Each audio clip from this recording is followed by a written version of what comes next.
Introducing Royal Caribbean's newest ship, Icon of the Seas, the ultimate family vacation. The ultimate 6 slides, 8 neighborhoods, 0 compromise vacation. The ultimate never done that, can't wait to do it vacation. The ultimate chillin' by a different pool every day of the week vacation. This is the Icon of vacations. Icon of the Seas, arriving in 2024. Book today. Come seek the Royal Caribbean. Ships Registry, Bahamas.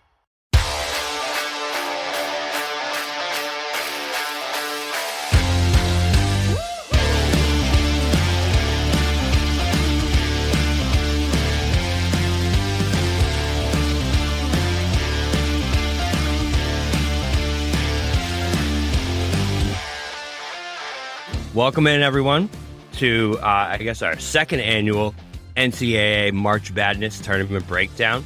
I'm the real BK Bob Kelly here at Rayshawn, Buchanan, Joe Malkin. We're going to break down everything March Madness over the next, I don't even know, who knows how long this could go. Over the next long while, as far as snubs, as far as teams that, should have been seeded higher. We're going to break down each region. Get into a few picks. This is my favorite time of year, guys. I'm so goddamn excited for this. I have been. I don't know if you guys could tell by my messages in the Discord or not. But how you guys feeling? What do you guys think about this tournament this year? Joe, we'll start with you. Yeah, I mean, it's a good tournament. I think the nice thing about it this year is that it's back to normal. We have fans in the stands and everything's covered, and basketball isn't. There's some surprise teams that got in. There's some that won conferences that are in. Some interesting teams that we've never seen before. This is why I love this week in college basketball, because you get to see the Texas A&M Corpus Christi's, the Texas Southern that just played. You get to see Wyoming play Indiana, and Indiana used to be, a team that would be a 1 seed, a top 10 seed, a top 7 seed every year, and now they're in a playing game. So this is the best tournament this is the best tournament in all of college sports because it's televised that way. The college baseball tournament is just as exciting as this and so much fun to watch. The College World Series is pretty dope. I was going to disagree with you for a second, but then I was like, all right, wait, the College World Series is dope. It's just the way they do it. I mean, honestly, the worst postseason format in all of the NCAA is football, and that's... And then that's saying something. Yeah.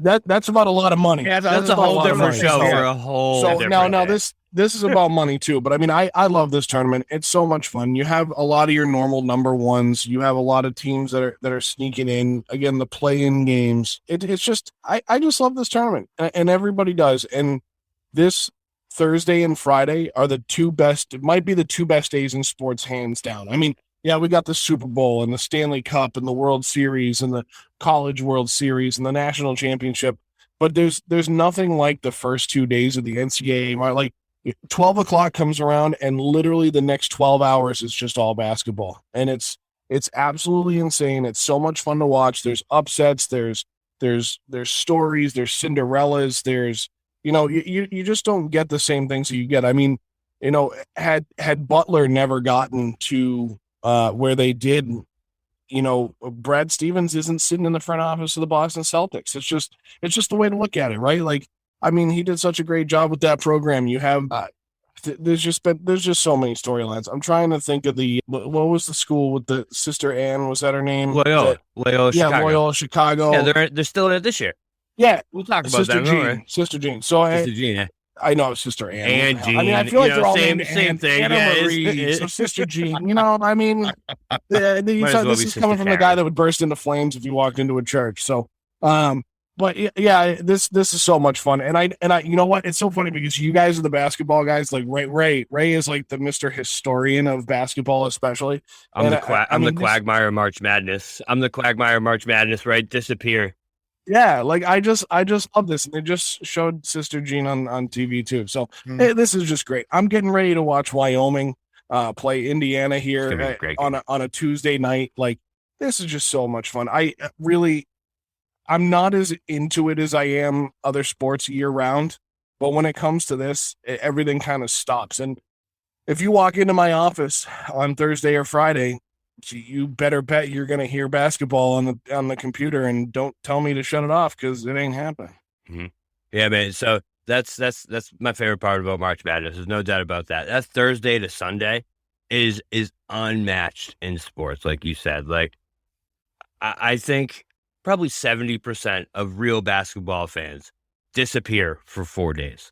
Like you guys, the Quagmire skit from Family Guy where he finds out about internet porn. He comes out with just like a gigantic muscle on his arm. Yeah, that's me and about 80% of basketball fans after this weekend. So that's all I can say about that. Rayshawn, how we doing, bro? March Madness, man. We made it. We made it another year. My arm is already there. Since Joe said I'm the historian, so my arm is already there when it comes to basketball. I'm going to see my way out. Yeah. Rayshawn, way to take that joke and run with it, bro. I loved it. That was great. You got to, man. That's, it's almost like we've done this before. No, I'm excited for the tournament too. Like, I mean, I haven't watched it as much because I was disappointed with how UNC did this year. Now, granted, they kind of caught fire as the season went on since we sent Coach K home with the loss in his final game at Cameron Indoor Stadium. As you see with a big smile on my face, that was my crowning moment of the year. So hopefully we can go win the NIT tournament over if we're in that. But no, UNC made the tourney, bro. Oh, okay. I didn't even see what I glanced through it earlier. I didn't see what they made. Because they should have. Because they went like 25-8 or something like that. UNC is at 8 in the top right. We'll go over it. They'll play Marquette. Yeah, that's about right for what they were this year. We'll see what Armando Baker does. Like, so we'll get into that later on. But yeah, like you guys said, you guys have alluded to it already. It really is the best time, or one of the best times of the year. New Cinderellas are born, new stars are born. Some guys are going to increase their draft stock to a new level, or even decrease it, right? Some guys that were maybe in the top 5 or top 10. I was talking to Joe earlier on Discord about some guys, to look out for. We'll get into that later on. But yeah, I'm excited to see how those guys are going to play. I'm excited to see which 15 will be the 2. I'm excited to see what 12 is going to be the 5, but 13 being the 4. We haven't gone on the rabbit hole yet, but speaking of that 12-4, or something that 12-4 to 12-5. Remember back in the day when Vermont beat Syracuse, that guy Tyler Copperrath was hitting threes. Oh yeah, parking lot against against Syracuse, man. So that was always moments like that always live up to the hype. And it sucks that we don't hear Gus Johnson on there. I know he does stuff for Fox now, but that was the best part of it too. Like we had a shot. This is March Madness. Like that's those are moments you'll never forget. So but we've all rambled so far, but we're gonna ramble some more. But needless to say, I'm excited. So let's get into it. It's the madness, bro. It's what we do. Just a little teaser for everyone. That will not be the last time the Vermont Catamounts are mentioned on this show. Right, yeah, exactly. I know. So we'll get into it here. So the NCAA tournament came out Sunday. 1 seeds for this tournament. I think they got it pretty much right. We got Gonzaga, Arizona, Kansas, and Baylor. Baylor's the only one that possibly could have been off of there. Joe, I gotta say, man. So before we get to any surprises or anything like that, the biggest travesty of this entire seeding of anything that happened is how shafted that team got. That's on your chest right there, man. The Tennessee Vols as a 3 seed is the most blasphemous thing I've ever seen this tournament do. I don't. So Duke. Why? Okay, go ahead. I got you. Don't worry. Duke, right? Duke. So NCAA they break it up into separate quadrants to how good teams are. That's how they break out like how good you are at how good you are at this type of team, at this quality of team, and this quality of team, right? So we'll start with Tennessee, right? Tennessee against quadrant 1 teams, right, had 11 wins so far this year. That is most among all NCAA tournament teams, right? Between quadrant 2 and quadrant 4, which is like mid-major, pretty good teams, they did not lose 1 game the entire year. Their net ranking was 8, 7, and 4. And they ended up as the 15th ranked team or the 14th ranked team into the tournament. In my opinion, they're closer to a 1 seed than they were a 3 seed. Now, turn around and look at Duke. All right. Duke ranking 13, 12, strength of schedule 67. Quadrant 1 wins 6. So they had 5 less than what Tennessee had. But how many losses against Quadrant 1 teams did Duke have? And I'm not speaking against Tennessee, but so I'll let you finish and then. But yeah, so what really drives this home to me though is the Quadrant 2 to 4 losses. Duke has 4 so far this year, including one to Pitt, and Pitt is just that was garbage. A hell of a game. Yeah, it was a great game, but Pitt won what 8 games this year, 9. As one of the best teams in the country, you cannot do that. Listen. Tennessee ran the table and won the SEC tournament. As the guy wearing the Tennessee shirt, let me give some insight before Ray gives some insight. It's crazy. Hang on. So Tennessee ends up as the 10th overall seed in the tournament. Auburn, also in the SEC, at 27-5. With technically a better win percentage than Tennessee at 26-7, is a 2 seed, and they didn't win the conference. Right. So this is where I'm going to agree with you that the way that they seed teams may be slightly off. It may be slightly off. Like I look at this game coming up here as we record between Indiana and Wyoming. Why is there a 12 seed play-in? Because they couldn't decide which one. Why the play-in games, honestly, to me, there should still be 4, 1 in each region, and it should be between 2 16 teams. To tell me the team that almost didn't get in is playing another team that almost didn't get in to see who officially gets in. Now, granted, Bobby, you said it in the pre-show. Yeah, great. Texas Southern's going to beat Corpus Christi to earn the right to go lose by 40 points to Baylor.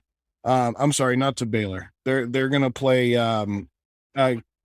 It don't matter. Yeah, right. Yeah, you're right. It's Kansas.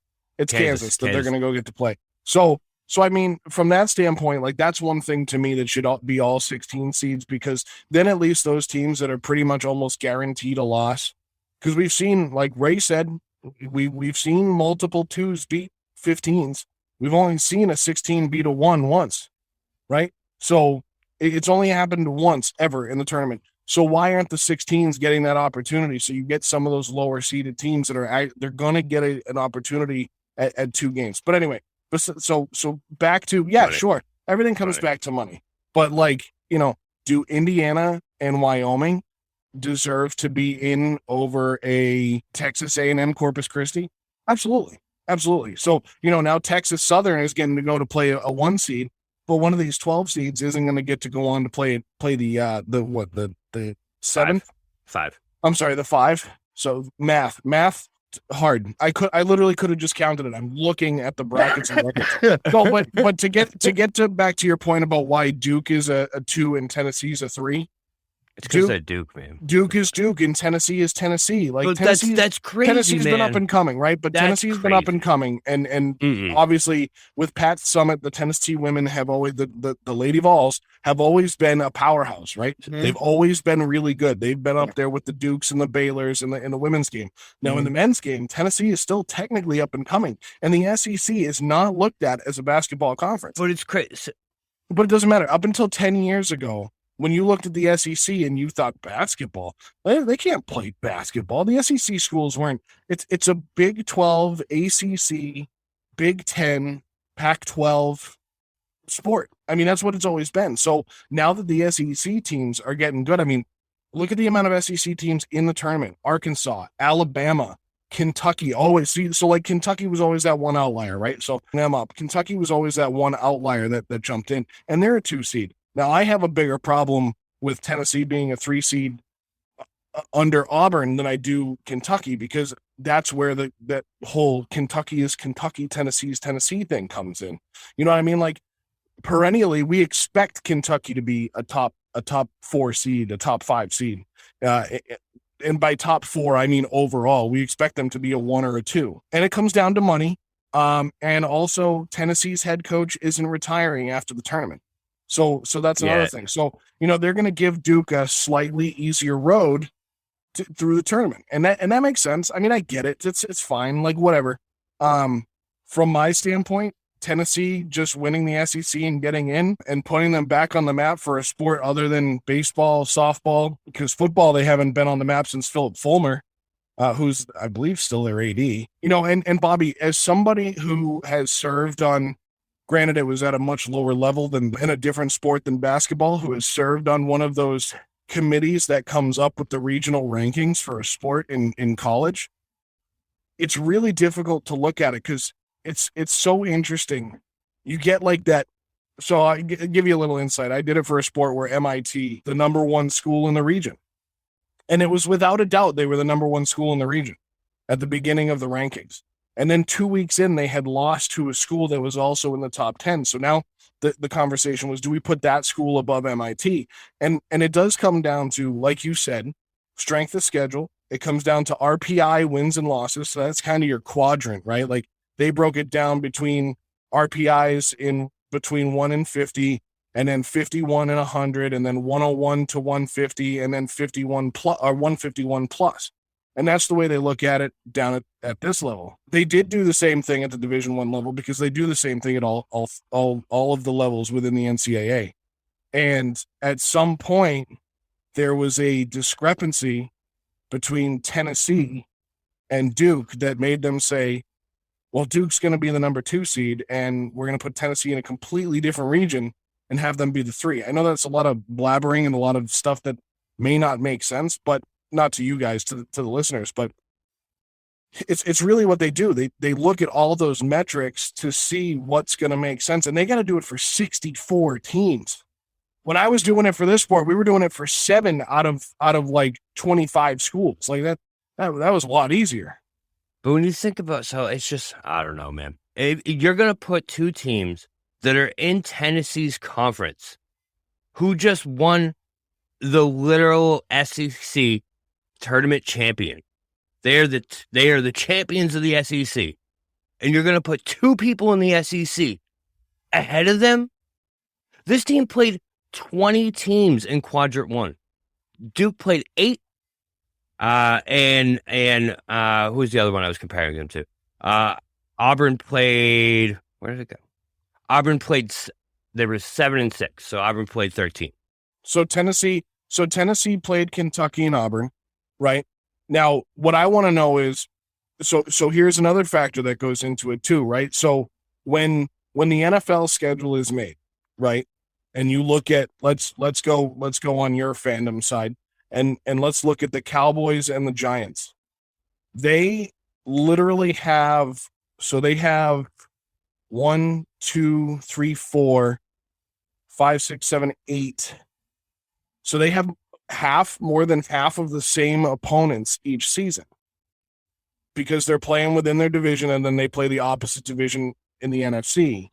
Actually, that's more. So they'd have 12 of the same opponents. Where if you go look at Tennessee's non-conference schedule, and then go look at Auburn's non-conference schedule.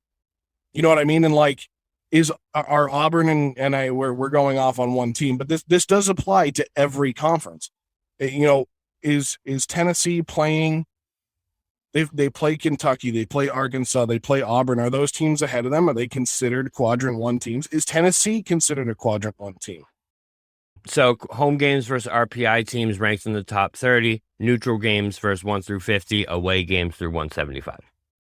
And RPI, it means something, right? Like, but it's like an average. It's like a few year average they look at to rank these teams in that point based on the strength of schedule and everything else. So that's just blasphemous to me. Listen, it's this year. And I completely understand what you're saying about Duke, and we will move on. Ray, what do you think, man? What do you think? Well, no, I mean, I think Joe was right. So Duke is going to get that notoriety because of what they've been. Also, there's a sentiment attached to what's going on. This is Coach K's last season. Yeah, but this is. Yeah, no, I listen. I feel. Bobby, it doesn't matter. It doesn't matter. I know it doesn't. Listen, I know what you guys are saying, and that's why they did it. Right. Yeah. But yeah, it's the same thing in the college football playoff. It's the same thing, right? You're right. They weren't certain teams then at a certain thing. So for ratings, and then two, they get in there because of their name. Auburn, that you said you wanted Big South this year. Well, this year they were good, right? So when's the last time Auburn's been good, yo? When last time Auburn's been good? They were good. I mean, they've been on and off for a while. I mean, they've been. But I'm saying, but in basketball, none of us were in existence the last time they were considered a legit powerhouse. You mean before they became this new powerhouse that they are now? Right, but I can't even say new powerhouse. It's not like they've been the number one seed the last 4 or 5 years. It was like that's like what, 2-3 years? Yeah, right? I mean, yeah, sure, but I know they had some talent come out of there, but there was some guy named Charles Pearl Barkley. came down there. Yeah, Bruce Pearl came down, but some guy named Charles Barkley led them to the Sweet 16. In the early 80s. Chuck Person, or was it Wesley Person? One of the Person brothers played with Chuck back in the day. So that's when they were, at their height, as a team on the basketball side. So as far as Tennessee goes, I changed my tune. I thought she was going against Tennessee being 3. But to me, they deserve to be 3 because they won. That was them giving them their flowers. They were saying, look, you ran through the SEC conference. So instead of us putting you at 4 or 5, we're giving you a top 3 seed. Yeah, because they were close. Right. So wait. Let me just break this down for you guys real quick. All right. So Tennessee so far this year beat Arizona, 1 seed. Kentucky, they're 2-1 against Kentucky, 2 seed. They beat Auburn, 2 seed. They beat Arkansas, LSU, and then won the SEC tournament. So you're talking they beat a 1 seed. They had a winning record against Kentucky, who's ranked ahead of them, right? Then they beat Auburn, also ranked ahead of them. They won the tournament that they play in with those 2 teams. But this is what's amazing about college sports, and this is where sometimes they get it right. But Bobby, before we spend the entire episode on this, because we're over 20 minutes already, before we spend the entire episode on this is the greatness of college basketball in this tournament, because I appreciate you defending my Volunteers, but at this point, they're a 3 seed. They're going to play the Longwood Lancers of the Big South. I don't think, knock on wood, they're going to have a big issue with the Longwood Lancers.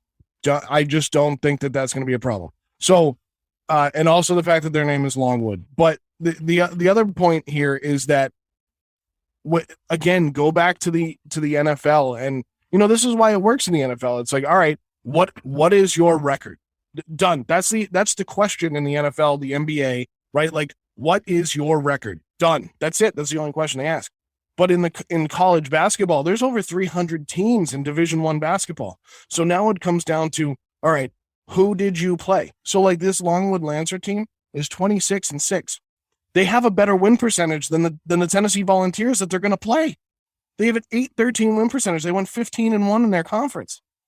You see what I'm saying? So what I'm saying here is like, oh well, I'm sorry. So yeah, they have a better conference and a better overall record and overall win percentage. So I look at that and I go, all right, well then how come Longwood's a 14 seed and not a 10 seed? Well, who's in front of them? Who have they played? So they may have beat Kentucky and they were good enough to beat Auburn. It doesn't matter, Bobby. This is where you get into your tunnel vision. But it's not even tunnel vision. It's your tunnel vision. But listen, if you go out, it's not my tunnel vision. If you go out and you look at anything that anyone's saying about this bracket, Tennessee is so underseeded. It's not even funny. They literally had a winning record against 5 of the 10 teams ranked ahead of them. You know what I mean? Like, and won the tournament that they're all in together. They won the same tournament. They were in a tournament last week, won that tournament, and then got ranked below those teams. It's just crazy. So they beat. So there's 2 teams above them that they beat in the tournament, right? So Correct. There's 2. So right now they're the 10th overall seed. So you think, let's go by this math. You think, and I don't know why we're focusing on Tennessee. I guess I shouldn't have worn the shirt tonight. No, because this was a big thing when the bracket came out. Is this Tennessee ranking? So you think that Tennessee should be 2 spots ahead? At least of a 2 seed. At least a 2 seed. So that would be the last. Worst. So that would so the difference. So let's again. I'm gonna put it this way to you.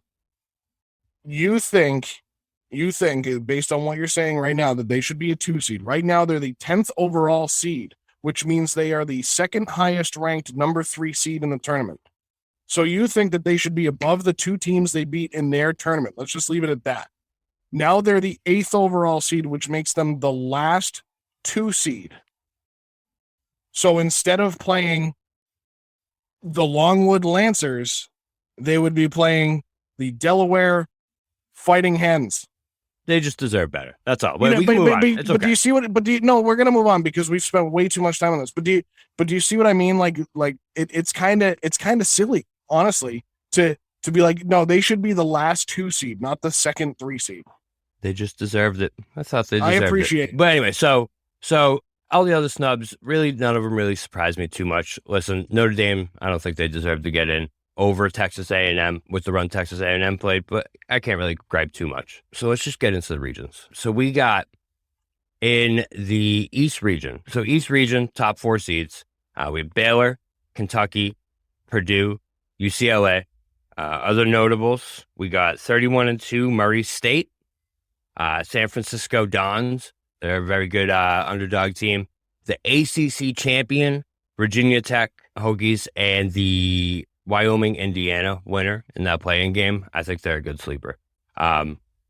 We got some good NBA talent coming out of this bracket. Listen, Johnny Juzang, to me, he's real. He's going to be something. But so we'll just jump right into the games here. Rayshawn, we'll go with you first. The first round game you're most excited for, man. You look at all those games you got right there. Which one jumps off the page? You have one that you think is going to be a barn burner, one that's going to keep you glued to that TV. Not necessarily be a barn burner, but I've talked to you about him off the air. I talked to Joe about it earlier today. I'm looking forward to Jaden Ivey out of Purdue. I think he is a real deal. I think he should go number 1 in the draft. Not the kid from Duke, Banchero. I'm sorry, Jaden. And maybe like I said, my bias is showing because I think he's a 6'4" guard that could jump out the building. I'm taking Jaden Ivey. To me, he's going to be the most outstanding player of the tournament, in my opinion. Like I'm going with Purdue on to have a serious run. I mean, we're going to find out how good Jaden Ivey is, in my opinion. So, as they say, he's like that. As the young kids say, he is like that, ladies and gentlemen.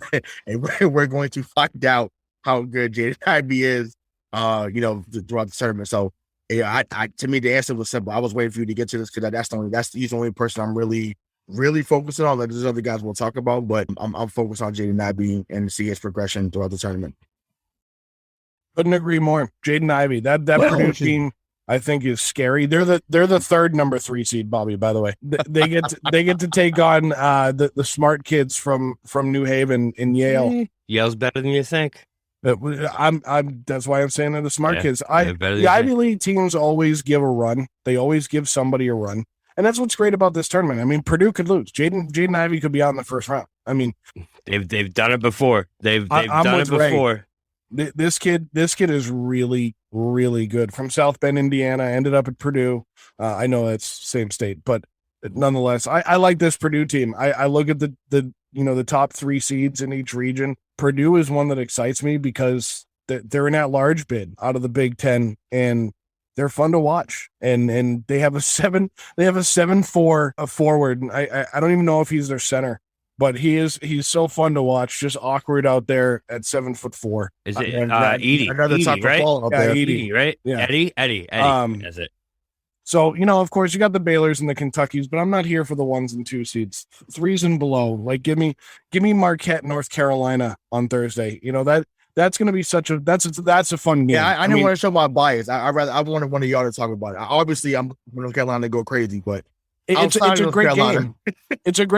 Marquette's one of those teams that the Gonzagas and the Dukes and the Baylors and the North Carolinas. Marquette was a powerhouse in the tournament in the 80s and 90s. I mean, they were around for a long time, the Golden Eagles. D-Wade, they're a fun team to watch. So they could be a surprise. I don't want to say a 9 is a surprise over an 8, but North Carolina always plays above their seeding. So again, give me St. Peter's in Kentucky, and let me see St. Peter's beat Kentucky. You know what I mean? So San Francisco, Murray State's we let that happen. We would all love to see that happen. There's a few Kentucky people that I know that always talk crazy around this time of the year. And I'm like, once again, Coach Cal has had all the booster talent in the world, and it's only been, one championship out of that. So Kentucky people, not people being fans of teams of schools that they didn't attend. No, and we would never do that. Never. Yeah. Go right. Bulldogs. Yeah. No. Anyways. Yeah. So Murray State, San Francisco, Joe, you just said that, bro. That's mine. That's the game of this region to me. 30-2 Murray State versus a really good San Francisco team, man. A lot of people don't know about the San Francisco Dons, obviously, because they're out in the West Coast. Most of their games don't start until... baby. Yeah, I mean, exactly. Most of their games don't start till almost 11 o'clock at night. So it's like, most people don't get a chance to watch them. If you guys get a chance to watch this game, please do it. It's going to be a really fun game. Murray State's won 20 in a row. I still haven't decided who I'm going to pick in this one. I'm thinking going Murray State. Jaws alma mater. Keep an eye out for that game. It's going to be a good one. It's funny looking at Murray State's schedule because that conference is actually sneaky good. They had to beat number 23 Tennessee State. The Austin UT Martin. They had to go through some, lower level top 25 teams to get where they are. And that, to be 30-2, their only 2 losses were against East Tennessee and number 12 Auburn, one of those teams that Tennessee beat. So, but ranked ahead, it's fucking great. But ranked. Don't keep bringing it up. It's bringing it back to me mad. It's gonna keep getting me mad. It frustrates you, and then Rayshawn's like, "Shit, these white boys going off on these tangents." It's so frustrating. It's right. No, it's Houston in this bracket. Yeah, 5 seed. Not in this specific bracket. No, not in this one. I'll wait to get my take on her then. All right. Yeah. Okay. So, yeah, the only other one I like is the Texas Virginia Tech game. Just because Virginia Tech is so hot, Texas was one of those highly touted teams that is very, very low right now. I think they've lost 4 out of their last 5. So I love those kind of matchups where you have like a kind of upset team who's hot versus a team who should be better, who's kind of cold. See who wins out. But shouldn't Virginia Tech be higher? Yeah. Virginia Tech should have broke down. Rayshawn. No, I'm just saying, if we're going to go, I'm saying, but should they be higher though? Yeah, I'm just saying they beat the almighty Duke. Bro, ACC championships should never be 11 but you beat the almighty Duke. You won the ACC tournament. You should be higher than whatever seed they are. So exactly my point. They beat the almighty Duke, and they're still a fucking 11 seed. So how is that? Never mind. We're gonna go on. Anyway. Yeah, it's okay. All right. So out of this bracket, right? Any double-digit seeds that you guys could see in the Sweet 16? Joe. In the Sweet 16? Yeah. So when getting past that first weekend. So you got to get past. I don't know. Virginia Tech's got too many losses. I agree with you on the Wyoming, Indiana, and this game is moving slow. Very slow teams, both of them. One of those teams, whichever team gets through here could see themselves in the Sweet 16. They're going to have to face off against St. Mary's. I don't think St. Mary's is a shoe-in there. They're always a good program. They always play well in the tournament, but they're one of those teams that may falter. So I think Wyoming or Indiana could get past that first game. I don't know about the first weekend. I don't really like anybody else to get past the first weekend in that's a double-digit seed. San Francisco might upset Murray State. Murray State had to go through a tough time in their conference tournament, but they really kind of had an easy schedule through the regular season with the exception of playing Auburn. Didn't you just say the opposite? No, I said that because Tennessee beat Auburn. Oh, okay. Yeah, Tennessee beat Auburn and Murray State beat Auburn. So who would win between Tennessee and Murray State? That's what I want to know. Cancel the whole tournament. Just put them against each other. Just do it. Playing tomorrow. But watch that shit happen though. once again, Joe just throw some random comment out there. Just Google Tennessee. Tennessee. Just Google Tennessee watch, 3 watch, seed. watch that shit happen. See how many articles you get about how many people disagree with it. All right. Yeah, that's gonna happen for sure. But that question, I'm gonna go with Virginia Tech. Once again, when you listen, the ACC at the time was the premier conference in college basketball. If you say otherwise, I don't know what to tell you. But it was. And so for Virginia Tech, I think this was their first conference title in the school's history. So first ever, yeah. I think they're riding high right now, and I think they played defense. Like they locked Duke down. Like it wasn't a matter. Like it wasn't. I was watching it at Banners.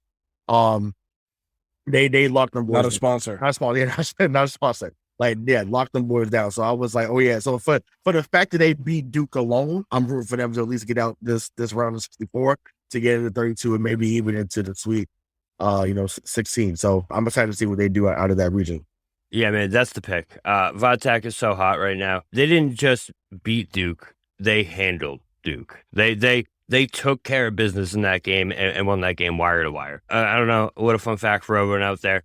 You guys remember the Wofford run a few years ago? Virginia Tech has a transfer from that team who was a very prominent part of that team. It's actually 3 of them.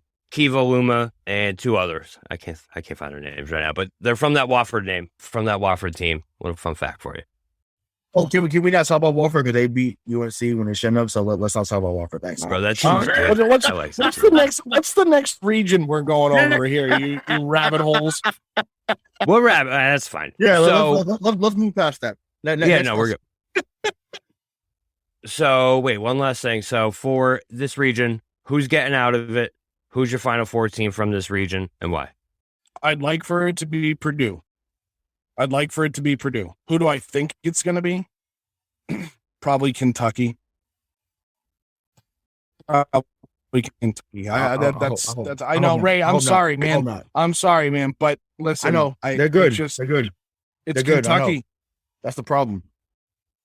they're good. It's all the fucking time, bro. And it doesn't. Somebody do a wellness check on Ray after. It doesn't make sense. No, but seriously though, every fucking year, bro. Every fucking year they do something. It's like, yo, like, where does he find these kids? I want to know. Where do you find these kids? Where? I want to know, Coach Cal. Where do you find them? How much are you sliding into their pockets? He goes into the front door. He's like, hey, do you not want to go to college? Cool. Come play basketball for me. Man, yeah, pretty much. Well, that's everyone's one and done, man. That's what he does. Everyone's one and done. Like, he is the master of that thing. Like, it's crazy. I mean, yeah. And it's funny because he sucked in the NBA for the fact that you drafted Kerry Kittles over Kobe, but that's another topic another day. Don't bring up Kerry Kittles right now. Keep going. Keep going. Don't bring up Kerry Kittles right now. Keep going. We'll get to Villanova. They're not in this region. So who do you think? What do you think? So who's your team, Red? Well, I said Purdue. That's Purdue's going. Yeah, I'm going. Yeah, Purdue. I'm riding. If I could find a Jaden Ivey jersey, I would. Like, I think he's that guy in my opinion. So I'm excited to see what he does. You might be able to now. Right, exactly. Sign an NI deal with me, Jaden. But no, I don't get paid next week though. No, but no, I mean, he would have been the first Purdue guard that I got excited to watch in the tournament. Don't bring up Carson Edwards. Don't bring up Carson Edwards right now. We're going to keep going. He'll be better. So we'll leave it at that. We'll be better. Hey, you guys had your rants. Let me have mine. It's all good. My pick is UCLA. I think they're so under the radar right now, man. They made that Final Four run from that 11 seed last year. Literally, the whole team is still there. No one's talking about them. They got in as a 4 seed. Johnny Juzang is healthy. I can't think of the other guy's name, but there's another guy who's playing really well for UCLA right now as well. UCLA is my team. They're kind of like my upset Final Four team. Josh Ship does not walk through that door. I'm just, bro. Just it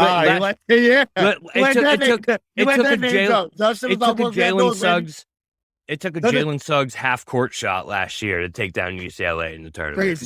Crazy. Doesn't matter how it falls, as long as it falls. Yeah, that's true.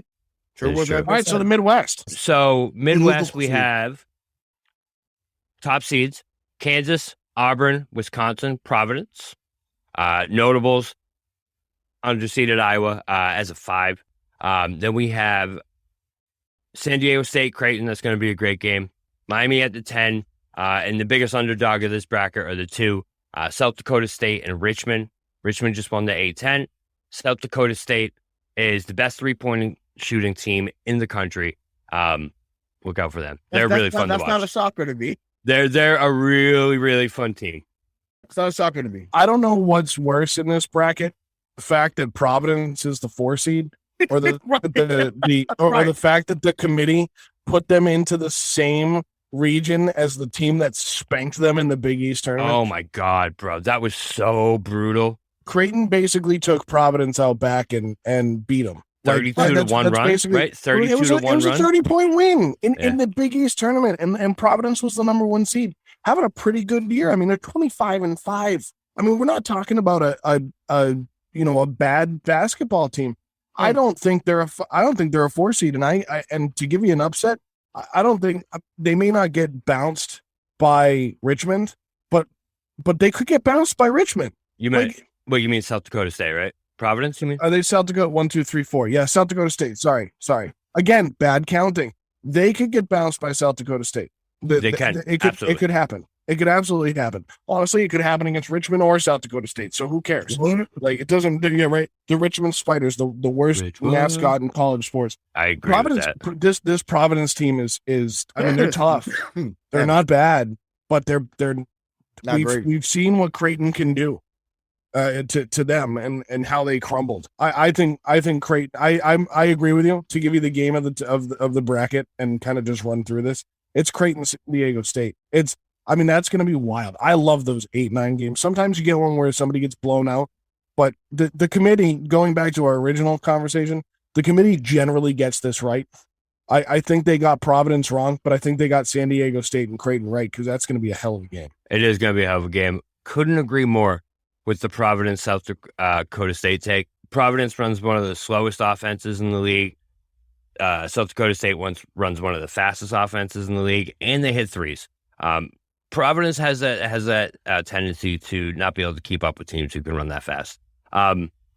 Ray, game of the bracket or region. No, so I mean we so let's say I got to go with that Providence one too. Like I forgot that they were that high of a seed. They're definitely going to be the 13-4 upset. They're going down. Once again, I haven't seen much of South Dakota. Yeah, I've seen some games. I've seen enough of Providence to know. Yeah, you've seen it. Yeah, but yeah, you've seen it the Providence. So I'll give it to you. Once again, certain guys that were on that team in the past aren't walking through that door. So we can't say that they're going to do well. I think they almost purposely picked it like this so they could be the team that gets upset at 4. But the team I'm looking at on that side of the bracket is Kansas. I think they're due. They're due. Bill Self has been there forever and a day. Obviously they haven't once the year I graduated high school in 2008, and he's had crazy talent come through Kansas as well. And it's time. It's time, Bill. Well, you gotta. Once again, the Big 12, you ran the Big 12 since you've been there, big dog. Like it's time for y'all to get at least to the Final Four again, and then potentially, winning. So I'm excited to see what they do there at Kansas. I can't think of any players they have on the top of my head. I know they're a 1 seed, but Kansas got Ochai Agbaji. Okay, yeah. So I mean, we'll see what he does. Is Illinois in this bracket? Oh, they're in another one. Illinois is in I don't know which one. South. There, we'll get to them. Oh yeah, okay, cool. So I got Kofi. You thinking about Kofi? Yeah, exactly. Yeah. Mm-hmm. But so yeah, no, I agree. I like Kansas a lot in this bracket. I think this is one of the ones that is going to be a 1-2 when it comes down to the Midwest, or comes down to the Midwest regional. I love Auburn. Jabari Smith, future number 1 pick in the NBA draft. This man, possibly number 1 pick in the NBA draft. Yeah, that's right. He is founder. Yeah, he's something, man. He can carry them 100% the entire way to the tournament. And then they still have other pieces that can do it too. But I think Auburn is a very good pick out of this bracket. If you're looking for that pick who's not the number 1, Auburn's definitely the team to go with in this one. Joe, can they beat Tennessee though? Don't get them started. No more. Listen. All right, you know what? Hang on. All right. Here's what I think. It already killed everything anyways. Just go ahead and Google Tennessee 3 seed and tell me that. That's fine, Bobby. There's gonna be a faction of people that think it's not even a faction. It's not a faction. It's not everybody, because I disagree. I think they should be a number 3 seed. Again, it's like, should they be not to rehash it? Should they be the 4th number 2 seed or the 2nd number 3 seed? Like, at the end of the day, I don't think it's gonna matter. But I guarantee you, there's people out there that think LSU should be higher than a 6 seed. Like, you know what I mean? Like, there's people everywhere that are going to. Now listen. I'm just saying, people who get paid way more money than we could ever imagine to cover this all think Tennessee should be at least a 2 seed, possibly a 1 seed. So what they should do is take the fact that they're a 3 seed and go win the goddamn tournament. I agree with that. Or pay us to be part of the selection committee. Right, yes. That Listen, would be dope. I will come down and we can find a press box in Neyland Stadium, and we will do this in all orange. I will wear an orange jumpsuit and an orange Tennessee hat, and I will sing Rocky Top until my vocal cords are raw. If, I would love to go. Honestly, that just got me way too excited. Back to the tournament. I don't think Auburn is going to. I think Kentucky or Iowa are going to come out of this. I like the Iowa pick. Okay. I like that pick. I like Iowa. I think there's a chance Auburn doesn't make it out of the first weekend. Whoa. because I think Miami and USC will be able to beat Auburn. Now, is Auburn going to get past Jacksonville State? I watched Jacksonville State play in their conference tournament. They're going to pass. Auburn's going to get by. They're going to pass Jacksonville State. Get upset. You know what? At Jacksonville State, we're not even talking Jacksonville, Florida. This is Jacksonville, Alabama. Right? Yeah. It's right next to Greenbow. So that was a Forrest Gump joke, by the way. I heard. I got it. I think the 7 or the 10. If you didn't get it, you didn't deserve to get it. That's right. I think USC or Miami can beat up on Auburn. I think Iowa can get past Richmond. I think that Richmond team is strong. But if Iowa can get past Richmond and South Dakota State can get past Providence, I could see Iowa then going up against. They would go up against Kansas if that's the way we see it. So, and then I think that's the game for the region. And Kansas has the pieces. They have the dudes. I think Iowa's played mass this year. I think they've had a great year, and it's not something we normally see from an Iowa Hawkeyes team. They're one of those teams they lost their best player. Yeah, so I think of those. Just the big burly farm boys. That's what What was it? To play basketball. Guy's in Indiana right now. What's his name? Oh, he's in Detroit. Luka Garza. Luka Garza, bro. Exact case in point of what you just said. 100%. Just big dudes that push their way through, and they play fast. They play hard. They can shoot from anywhere. I like Iowa. I think Iowa. I agreed with you when you said it when we got to this bracket. They're a sleeper, and I mean, granted, they're a 5 seed, right? Like, I figure if you're a top 6 seed in any region, you have an opportunity to make a good run. So I think in the Sweet 16, that would be the Sweet 16, right? Yeah, if Kansas and Iowa meet in the Sweet 16, that'll be the game for that bracket, for that region. The Sweet 16? Yeah, right? Yeah, it would be. Yeah, okay. Yeah, I'm not gonna lie. I forgot about Jabari Smith. I forgot that he was on Auburn. Bro, Jabari Smith is something else. He's definitely nice. Yeah, I don't know why. Like I said, my memory escaped that he was on their team, but needless to say, I still think that it's Rock Chalk Jayhawk, and they're gonna do what they need to do. Like I said, Bill, you're due. It's been 15 years. You're due, bro. And once again, they expect to win over there. They've had some great coaches over there. So the Larry Browns, the Roy Williams, they expect to win over there. So yeah, they don't like to lose in Lawrence. Is he due to win if it's been 15 years, or is he just not gonna win?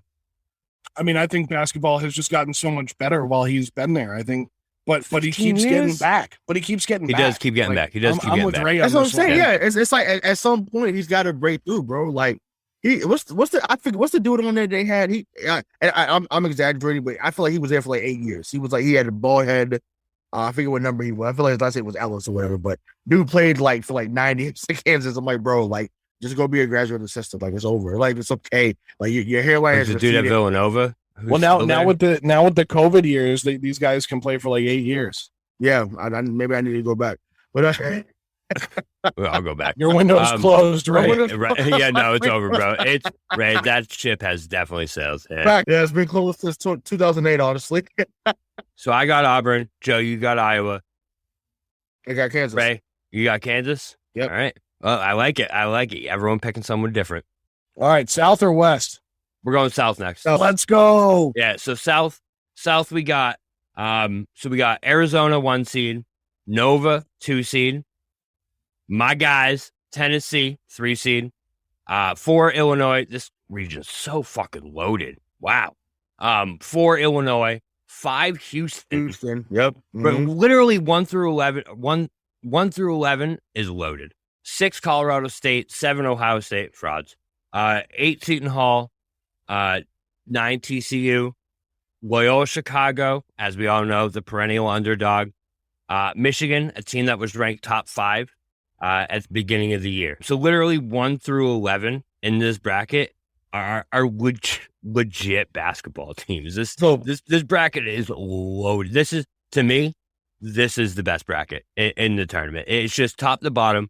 They have the most automatic seeds. Yeah. When you look at even like a Houston, you look at a Houston is a top 15 team bat. You know what I mean? Like they're a perennial team who's there every single year, and it's just like, and they're a 5 seed in this. Well, that's why I wanted to touch on them, right? And Illinois, right? So Houston is in, because Joe's phenomenal with conferences. So if I say American, wrong, so yeah, they're in the American Athletic Conference. Yeah, right? So I'll just throw it out there for it's you. a garbage conference. Yeah, exactly. So I'm like, at what point do they move? Garbage. Where do they move? Because they constantly. I know they had Nathan Hinton. He's out in the NBA, but he was really good last year. I don't think they got to the tournament last year. They might have lost early, I think, but they've consistently had good talent in that program the last few years. I mean, obviously we know where Houston was in the 80s. We know where Drexler, Olajuwon, the fly Sam and Jim, and ended up losing to Jim Valvano or Jimmy V at with NC State. It's like, damn, like what? I feel like they need to change conferences, because I'm like, I feel like they're not getting challenged in that conference, and I feel like they've had good talent come through there. So why not test it in the Big 12? Why not test it in, I don't know, in another conference, maybe SEC? Who knows? But it's wild to me. And as far as Illinois goes, obviously, one half of that group left last year with Ayo Dosunmu, who's up in Chicago, killing it right now. He's so good. Kofi Cockburn, who's their center, he's a motherfucking monster. Like, the dude is an absolute beast down low. To me, and you can hear my excitement, so you can tell who I'm probably gonna pick as an like this guy, and I think he should be a top 10 pick in this year, in this upcoming draft. But like I said, Houston, Illinois are 2 teams that I'm definitely looking out for, in this region, for sure. Before you go, Joe, Houston, the number one reason why they're a 5 seed is literally because of their conference. This team lost their two best players at the beginning of this season. They're both out for the season with injury. They still went 30-2 because they're in the American Conference, and they play absolutely no one all year. The best team they played all year is literally Memphis, and Memphis is an 8 seed. I don't believe in that. Alabama kind of fucked me last week, so I'm down on Alabama. They lost me like fucking $1,200. Here's why Houston doesn't move conferences. It's hard for one sport, especially at the Division I level, to move conferences. There's a lot of schools that have a D1 hockey program that, there's not a lot of D1 hockey conferences. Like Arizona State has a hockey team. St. Cloud State is D1. But they're not in the Pac-12 hockey conference. You see what I'm saying? So like, you're not going to see Houston move out of the American Conference, because then all their teams have to move. And Houston is one of those schools that is living large outside of a Power 5 conference.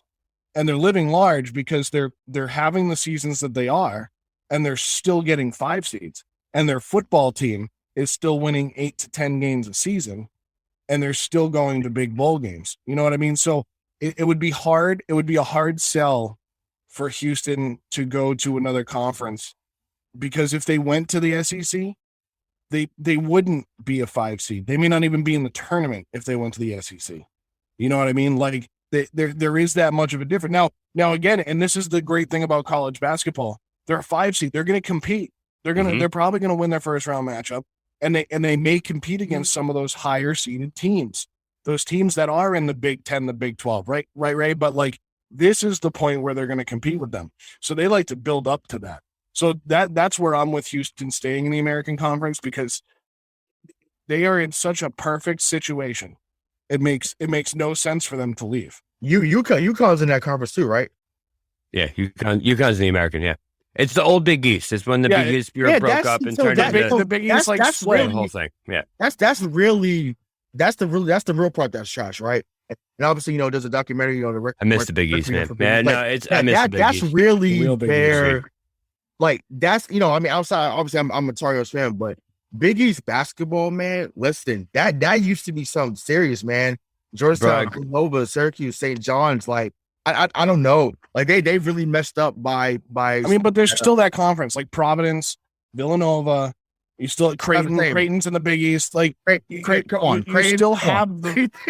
But Creighton's one of those programs. Creighton's like a Houston to me. Like Creighton's one of those teams that's going to give people fits, and they do it in every sport. They're a good Division I mid-major program, and there's a lot of teams, and at the end of the day, that's probably a good thing, because then we get to have this conversation of when are they going to move.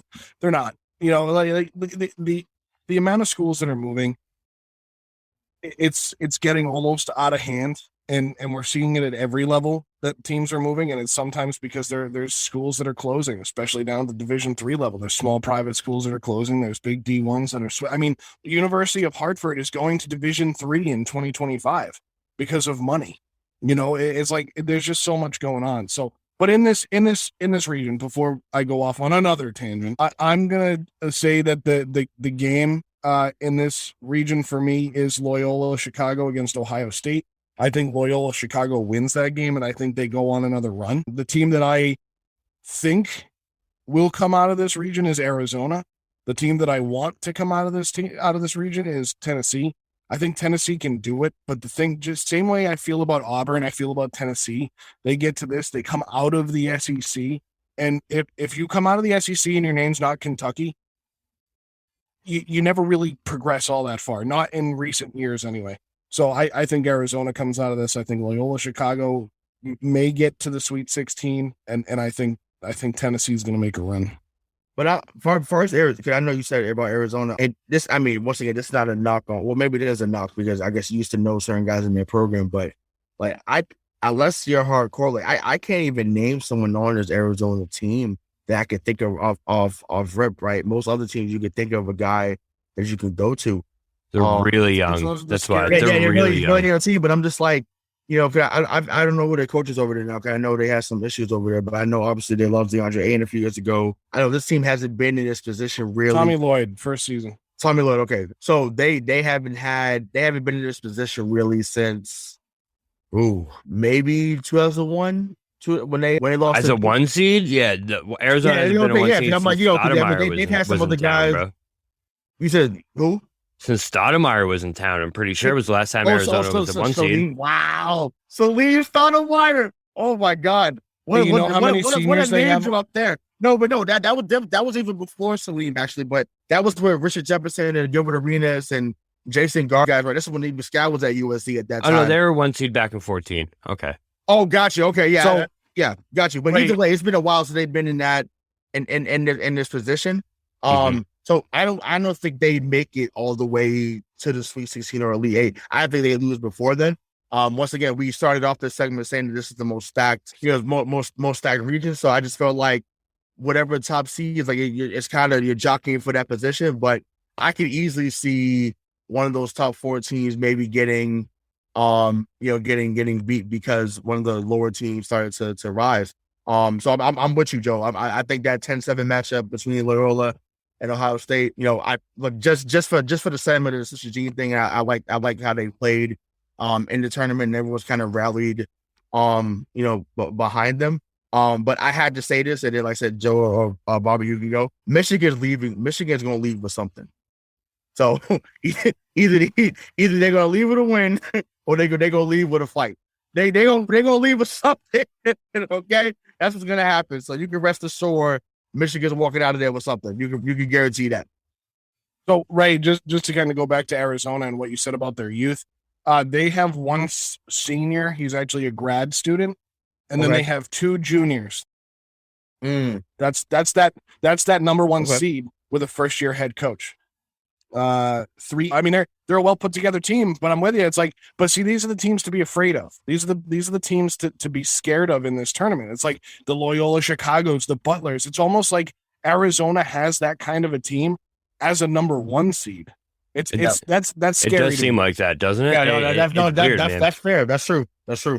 And Joe, I have to say, man, I don't think I've ever agreed with you more on a show, bro. And that's insane. It's crazy to me. No, you've been on fire tonight, dog. Listen, Loyola Chicago over Ohio State is the pick for this bracket. I don't think I can stress enough that Ohio State and Michigan State, we'll get there in a second, fraud central. Fraud. That team is garbage. And anytime this year they played anyone good, they had a big game, they had a must-win game. They didn't just lose, they got smacked. Ohio State, I can almost listen. If Loyola Chicago loses that game against Ohio State, I will be shocked. I will be shocked, and my pockets will be a lot lighter. I can promise they're one of those teams. It's the same thing to me like in Auburn. They don't scare me in basketball. Like Ohio State, you play Auburn and Ohio State in football, and you're like, this team's probably going to beat us. You play them in basketball, and they're kind of a, where I was saying that Iowa's kind of like a big, they got the big farm boys that can move and shoot. Ohio State they're clunky. They've always been clunky in basketball to me. And they've always had, that's why they're going to lose. They've always had, you think about the people that come out of there, right? So think about Ohio State alums, Jared Sullinger, Evan Turner. You know what I mean? You go down the line of these dudes who... Player of the year, though. Yeah, for sure. But they're not... Who, Evan Turner or Sullinger? They were both so Evan good Turner in was college. player of the year. Yeah, Evan Turner was so good. So people forget because of what happened in his career, but at Ohio State, he was different. Yeah, I'm just saying. He was. That half-court shot. Let's just put it this way to close, and Bobby, you can close out the West region however you want, but my close of the West region is there's only one team in this tournament and in this region that has Sister Jean, and it's not Ohio State. That's a fact. That's a perfect way to end it. Yeah. Well, that and besides Tennessee is coming out of this region. That's listen, and I mean that. I really do mean the number 2-3 seed. Listen, I see Tennessee as a second 1 seed in this bracket. Like, I don't have any 1 seeds in my Final Four, but I rationalized it as when Tennessee was there, I was like, okay, they're my 1 seed because that's honestly how I see them. I think Tennessee comes out of this bracket. Best, Rayshawn, what do you always say about defense, bro? What is your quote about defense? Defense travels. Defense travels. Yeah, you got to travel. That's right. Defense travels. You know who the best defensive team in the country is? Illinois Tennessee Volunteers. You know where the Longwood Lancers are? The Tennessee Volunteers. Longwood. Well, you said Longwood. I'll give you a clue. No, I'll give you a clue. The Longwood Lancers are from a town that has the same name as an app of a simulation farming game that we used to play. Oh, Sims. Smallville? Farmville, Virginia. Farmville. Yeah. Farmville, Virginia. I'm not scared of the Longwood Lancers from Farmville, Virginia. So that means they're going to win like 80-72 now. I know. I'm screwed. And also, I just jinxed Tennessee, and I'm going to come back on here, and I'm going to go... I'm going to come back on here and go, see, Bobby, that's why Tennessee shouldn't have been there for 4 seed, bro. I fucking told you. Yeah. Or 3 I'm like, seed. Craig, you already know what the name of this episode. Why Tennessee's going to win the tournament.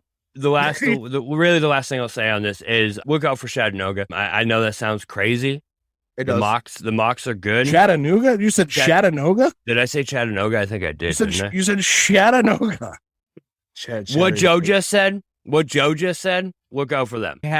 They have a lot of offensive firepower, and I think that's going to be a better game than a lot of people think. A little more confidently. Chattanooga, it's going to be a better game. I'm not saying they're going to win. I'm saying Illinois at one point in the second half is going to look up at that scoreboard and go, Oh, shit. You take over. Don't worry. It's coming. So, West Don't take region, over, don't I take saved over. this one for last on purpose. So, we got 1 seed, Gonzaga, 2 seed, Duke, 3 Texas Tech, 4 Arkansas, 5 our guys over in Connecticut, UConn, 6 Alabama, 7 Michigan State. Other notables, we got Davidson at 10, the play-in, Notre Dame and Rutgers. I love both of the. I love Rutgers, not so much Notre Dame. Vermont, number 13, is a team a lot of people should be watching. Yeah, what do you guys think? First game. What's the one that excites you most? I know which one jumps off the page at me. What do you guys think? I like it. I'm. It's actually funny because I was like, why did you save this one for last? But it's actually interesting that you did, because I really like Vermont, Arkansas. I think Vermont can win that game. I like the play-in game of Notre Dame, Rutgers. See, this is the point where I'm like, I just advocated for all the 6 teams being playing games, but now you're telling me that we get to watch Rutgers and Notre Dame battle to see who gets to play the 6th seed, Alabama, right? Who's gonna go beat Alabama? Yeah, who's gonna go beat Alabama, right? So I think that Boise State Memphis game could be fun. There's gonna be a lot of blue in that gym for that game on both sides. I think that's just it is a fun bracket. You know, you got some fun teams that you don't normally see. You get the Georgia States, the Cal State Fullertons, the Montana States. It's really cool to see these teams through. I think that, you know, Gonzaga and Duke are really the ones, like, this region doesn't really jump off the page at me. It's just going to be a fun bracket to watch. But when it comes down to it, Duke and Gonzaga are going to play to go to the Final Four. Like that's how I feel about this one. That Elite 8 game is going to be between Gonzaga and Duke to go to the Final Four. If there's any team in this bracket that screams, I'm going to lose to a double-digit seed, it's the Duke Blue Devils. They've lost. Fullerton? No, not in the 15. I see them. Listen, I hope so. Listen, they've done it before. Who did they lose to before? They Belmont. lost, who was it? Belmont, and they lost to Mercer. Remember? Yes, yeah. They lost to Mercer. So it's not unprecedented that happens. Cal State Fullerton, one of the best baseball schools out there, Jeff. Yeah, facts. West Coast Cal teams. I love seeing them in CS Fullerton. I'm not going to lie. When I saw them get announced, I was like, hey, CS Fullerton, let's go. I think Duke goes down to Davidson. I'm not going to lie. I think Davidson beats Michigan State, because also Michigan State's fraud. And Davidson ends up beating Duke. Because if you just look at this Duke team, man, I think they have so much pressure on their backs right now with Coach K retiring, and they need to give him this send-off. You can see it when they have those big games. You know what I mean? Like, look at that game where Coach K was getting sent off in Cameron. They got smoked by UNC. Smoked. Ran out of the court. Against Virginia Tech. Again, smoked. Wire to wire, Virginia Tech had that game. There was never in doubt. So I just see that, like, listen, they're going to beat Cal State Fullerton as soon as they hit a team that can punch them in the mouth. Duke's out. And that's, I think, my lead 8 is Texas Tech and Gonzaga. I still stick by, like, Ray, what you said, man. Defense travels. Texas Tech plays some badass defense, man. Yeah, I mean, Gonzaga defense too, so I get why you picked that. As far as you saying Michigan State is frauds, I'm not counting out a Tom Izzo team. I'm sorry. Tom Izzo is one of the best coaches we've ever seen, no matter the level. And those guys always seem to play hard for him when it matters most. So great, he's another one. He's in that Bill Self category too. He's also due, right? It's been a while since Michigan State has been at that cumulative crop, but he's been there forever. You know, I know they won a title back in the day with remember this Don't name say his drop, name. you know, Don't say his name. Mateen Mateen Cleaves, bro. Mateen Cleaves, right? So my guy Mo Pete, back in the day, yeah, man. So that had to bring it up, but another name that I wanted to bring up too, because we haven't talked about him yet, because we hadn't brought up his team. I think they did a 60 this year, and listen, Alabama led by Javon Quinterly. Whoever they face as the 11th seed, they want to be in the first round. So you can book it. If you want to post this on our page, that's fine. Javon Quinterly is another guy to watch in this tournament, in this region. They're going to be whoever they face in that first round. I actually had them going up to at least the Sweet 16. I think he can lead them that far. They were good last year, and like I said, they kind of right before he didn't go for the draft, so he wanted to come back and see what they could do this year in college. But yeah, Quinterly it is a problem. I'm hoping Duke goes down. For sure, I need that to happen as a Tar Heel supporter. But yeah, like I said, I'm excited to see how it all unfolds. But I think in the end, Gonzaga is going to be the team. Mark Few has been really the model of consistency, and he's another one. You talk about Joe. I mean, he's not a mid-major guy because obviously they're in the what are they in? They're not in the Pac-12. They're in West Coast Conference. Right? So it's always them in the same area, right? Always them in the Gonzaga's same a area. blue chip now. They're not even. They're not even in mid-major. They're a blue chip. It's kind of like Houston, but bigger. Well, no, but but that's not necessarily true, Bobby. Like you say, they just got the number one recruit last year. Like they continually do so. They got Jalen Suggs. They got Chet Holmgren. They just finally won a couple years ago. Like they've been a team that they were the almost team all the time, and then they finally got there a couple years ago and they finally won it. Remember, we beat them in 2017. Talking about North Carolina, they beat them in 2017. Like, so they always got there, and they had teams that got there. Kelly Olynyk played there a while ago, but they just over the last 10 years or so started to become more of a. But now they've won it. They're not a mid-major anymore. I don't think they have. Like Butler. No. Butler's a mid-major. Gonzaga never won. No, they lost. They lost to. They got to the national championship. They got there. They're not a mid-major anymore. Either way, so that bolsters my point then. So it's just it's the almost doesn't count. Shout out to Brandon. Yeah. It almost doesn't count. So he's on the clock as well. He needs to get it. He needs to find a way to get it done. But I do think this is really if there's ever a time as such. Like I said, Chet, I know you think he should. You thought he should go number one. We talked about it, right? You say he should go number one.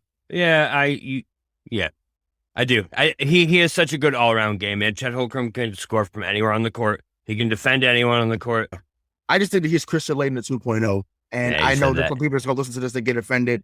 But I think because he's white and tall. No, not even. I just think that remember Christian Laettner was the best basketball player college basketball I'd ever seen, ever, regardless of era.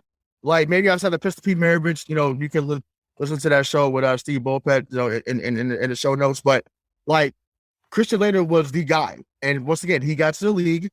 I think was a one-time All-Star, and he basically flopped most of his career. I don't mean flop like falling, but he was a bust.